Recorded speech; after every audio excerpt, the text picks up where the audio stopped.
The best contribution one can make to humanity is to enhance one's personality. This course, Behavioral Science, will help you with just that. Mr. Eric Fromm strongly believed, that the best product of a man's effort is his own personality. In this fast-paced world, when we do not reflect on our various life events and suddenly tend to retrospect, we believe that we are far, far from achieving our goal. The only way to achieve this goal is to understand yourself better.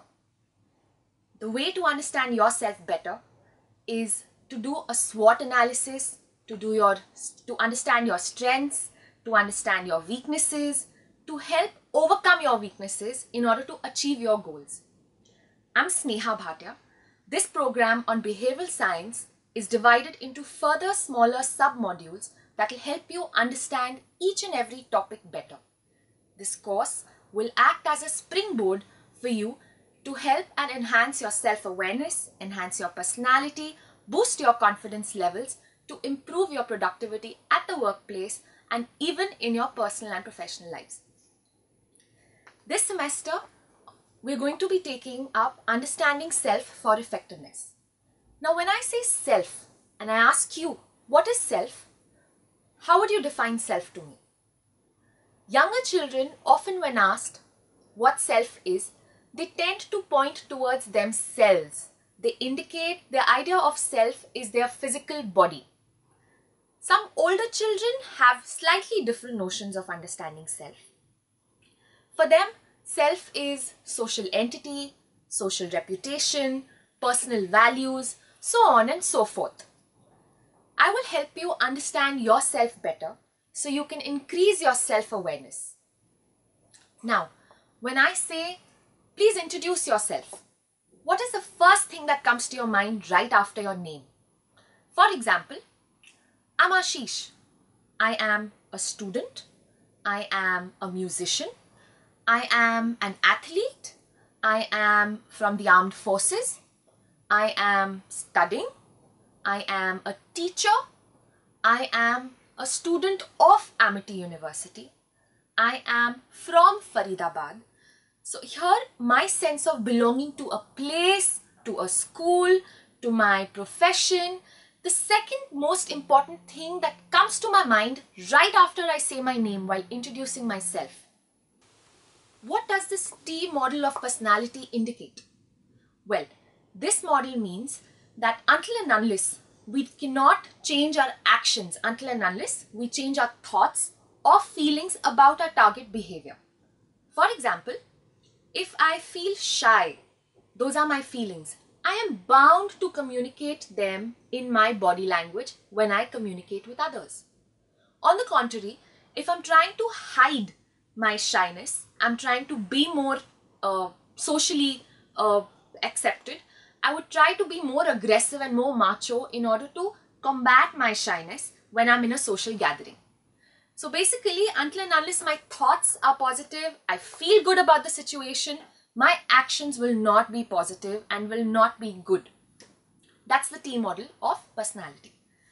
Now, when I say self, self is a very broad term. To understand this terminology better, how about we classify this into smaller components? Before we dwell onto the components of self, I would like you to take a paper and a pencil and pen down your SWOT analysis. When I say SWOT analysis, I want you to draw a matrix. In every quadrant, I want you to write your strengths, your weaknesses, your opportunities, and your threats. We often tend to take these things for granted. In this fast-paced world, we go on without actually introspecting, without actually stopping, taking a break and thinking about my actions and reflecting on what am I doing to reach my goal. This is when you take your paper and pencil and do your SWOT analysis. SWOT, S, strengths. Now, what are my strengths? I would like you all to pen down your strengths. Your strengths can be a talent, your communication skills, personality trait, the fact that I'm an extrovert, I make friends easily is a strength. I'm an athlete, that's a strength. So what according to me are my strengths? I want you to pen them down. Having said that, let's move on to the next quadrant, which is weaknesses. Now, we don't have to be hesitant when we're penning our weaknesses down. Weaknesses can be any. And the sooner you come to terms with it, the better. And it's easier to overcome your weaknesses in order to build on to your strengths. Weaknesses. What according to me are my weaknesses? For example, I am an introvert. I don't make friends easily. It's nothing bad. When I say weaknesses, this may not be that you have more bad traits. They just generally don't work in your favor. Another weakness can be I need to hone my communication skills a little more, or I don't know a certain language, but I am in a certain vicinity. Something that hinders you from reaching your goal, but something that is very innate, something that you have charge of, something that you control. It can be any personality trait. Those are my weaknesses. Next, our next quadrant is opportunities. For example, say being a student of AMITY University, what are the opportunities that I get here as an Amitian? There is vast exposure, people coming from different cultures and ethnicities. It is an intellectually stimulating environment that I will be in. I get a lot of springboards, a lot of platforms to hone my talents and showcase my talents. These can be considered as opportunities while I am a student of AMITY University.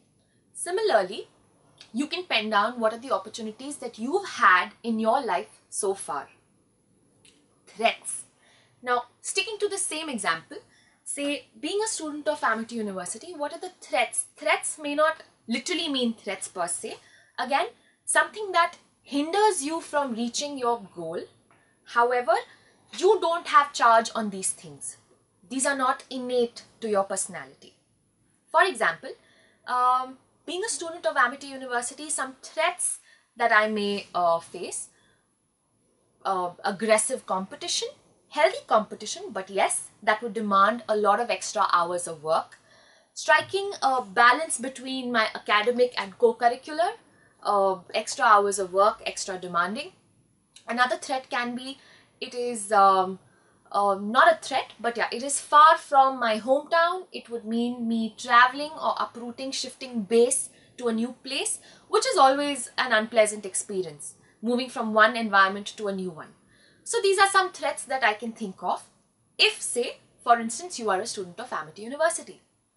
Now, having penned down these thoughts, your strengths, your weaknesses, your opportunities, your threats, you might feel that there are some competencies that would fall under strengths as well as weaknesses both. For example, if I say I am emotional, that can be a strength if I am emotionally intelligent.